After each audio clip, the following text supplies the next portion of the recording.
we are. So I'll give you an example. In India, there's an auto manufacturer called Mahindra.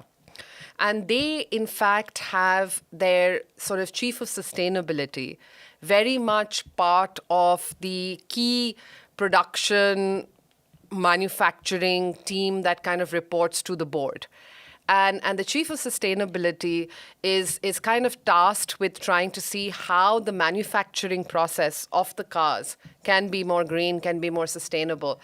And this is not something that company looks at as being part of CSR or corporate social, responsibility or reporting, but sees it very much as part of an essential business strategy where they feel that in the long run, that will A, make their products better, reduce the cost of production, but also make them much more attractive both in the marketplace as well as to shareholders. So I'm finding that in a number of Asian companies, this is now being or looked at as the way to go. In Thailand, for instance, Thai companies, as part of the stock exchange, have created a mutual fund where they are looking at investments in companies that actually have ESG reporting. And they find that those do better. Similarly, in China, CASV has launched, they started with 99 and changed it to 100. But 100 of the top companies that actually have good sustainability practices, and they've tracked their performance over the last 4 years, and they find they do much better on average. So I think in terms of your question, companies are doing this not because it's good marketing anymore. It is good marketing, but it also makes good business sense. Out of those companies that you've given, I mean, there's still presumably a minority of Asian companies. Tell me about your sense of how quickly this is growing, and how confident can we be that within a reasonable time frame, by which I mean a time frame that will actually help achieve the goals of the SDGs, will Asia be able to reach critical momentum in that mindset within a reasonable time frame? I would hope that they would be able to reach a critical mindset. My way of looking at it, or my take of looking at it, is it's also very heavily investor driven. And I run a network for funders and investors who invest for impact. The way I look at it is, how do you actually grow that pool of investors? Because if investors ask and hold companies or their investee organizations responsible, the companies will be much quicker to adopt some of these sustainability measures. So there's little coming from within the corporations themselves. There's little coming out of the C-suite. It's all being driven from outside. Some of it is being driven from outside. I think some of it is coming as a result of either peer pressure or, the feel that this is going to give them an edge. So if you look at it, Unilever announced their big sustainability strategy. I think it was just before the pandemic really hit us. But Unilever has always been a company that's tried to do things differently. It's interesting, right? But it also depends on public perception.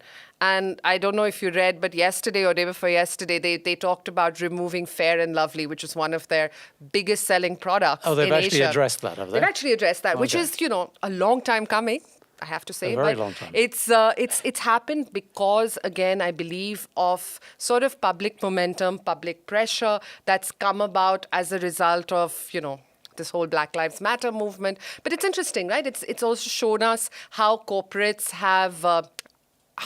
respond to... But you're talking public pressure here. So, I mean, tell me about the balance between investor pressure and public. So I actually think investor pressure, even though it's not as much public as public pressure, plays a much bigger role. Much bigger role. And in Asia, that could be the turning point, just because of the number of family offices that we have and the kind of wealth that is controlled by these family offices. So I think, if you look at more and more investors looking at their entire portfolio and saying it's not just about, investing for impact or saying that, I'm going to take a discretionary or a discounted return because I'm investing in impact, but I'm actually going to insist on sustainable investing. I'm going to insist on investing through my portfolio in companies that do no harm, but actually that do good. I think that is going to be the turning point for Asia. We're finding a growing community. RS Group was probably the trailblazer out of Hong Kong that looked at its entire portfolio.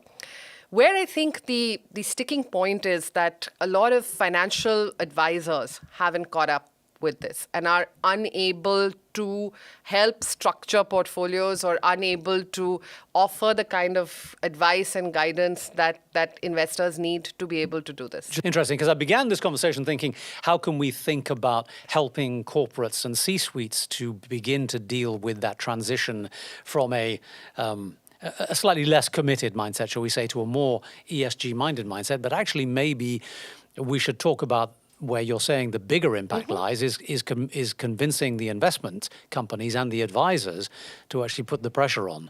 And that will lead to the corporates making a change. I'll tell you why I believe that. Because sometimes doing things or changing your supply lines or changing your production kind of flows to make them more green, make them more sustainable, sometimes costs more money. I'll give you an example. We had a family office speak to us at our conference, the Peterson Group from Hong Kong, that run a chain of hotels. Now, the hospitality industry has been greatly affected by the pandemic. What he explained to us is, he said, normally, in order to convince my board that I want to switch to a more green way of functioning, let's switch to having glass water bottles in all the rooms. Let's look at changing our air conditioning system. We would have had to shut down some of our properties in order to do this. And our boards don't agree because it costs money. The company would lose money. Now that we are forced to close properties, as a result, we have been able to put in some of these green measures because, we have the opportunity to do that. Why I'm telling you that I think investors play a very big role is that if investors actually choose to put their money where their conscience is, that is going to force boards and C-suites to actually think of this as being a far more profitable measure. And honestly, the market is what drives it. So let's talk about those investors then.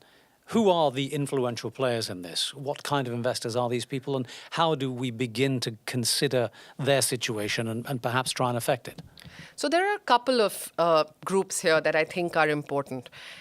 If you look at a number of larger kind of multinational banks, especially if you look at European banks, they have come out with a very strong message saying that they will not invest in certain industries. And a few of these institutions have actually said that they will not also invest in those deals themselves, but not even invest in organizations that may be doing, sort of coal or fossil fuels in another deal. So they will not touch organizations that actually have, for example, fossil fuels in their portfolio. That's so you have some of those organizations which could play a bigger role just in terms of offering liquidity or offering lending lines to corporates who are either not green or who are very green and who are looking for, sort of more preferential rates of lending.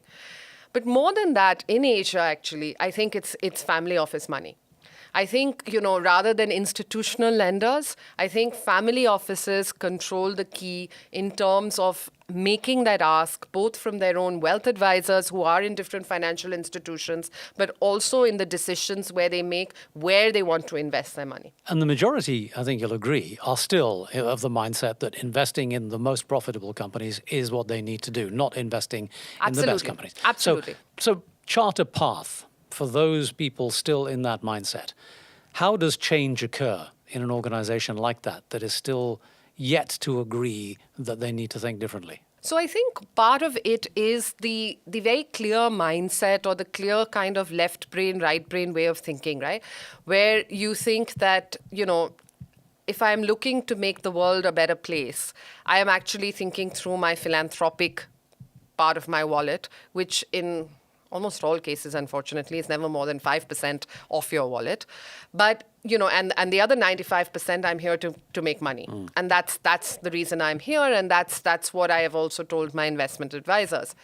But we are seeing that, there is now, unfortunately, a kind of blurring of those lines, or fortunately, a kind of blurring of those lines, where it is possible, if you look at the longer term, you look at sort of, what is the footprint that you're having, or what is the impact that you're having with your investments in terms of, future returns, what you're anticipating. It is possible to actually make a decent return, maybe make a market return, or even make a more than market return over the longer term if you invest in sustainable investments.